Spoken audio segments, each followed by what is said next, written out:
اس لیے تاریخ کو اٹھا کر دیکھو کہ اللہ کے نبی صلی اللہ علیہ وسلم کے وصال کے بعد اس وقت میں 1.25 لاکھ صحابہ دنیا میں موجود تھے، لیکن آپ کو مکہ اور مدینے میں مشکل سے چند ہزار صحابہ کی قبریں ملیں گی، چند ہزار گنے چنے۔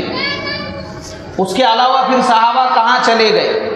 صحابہ پوری دنیا میں پھیل گئے۔ اب آپ کو ان کی قبریں ملیں گی ہندوستان میں، انڈونیشیا میں، ملیشیا میں اور افریقہ میں اور یورپ میں، جہاں جہاں صحابہ چلے گئے وہاں پہ صحابہ نے اپنی قبریں بنا دی، گمنامی کی زندگی گزار کر بس دین کی محنت کرتے رہے اور علاقوں کو مسلمان بناتے رہے۔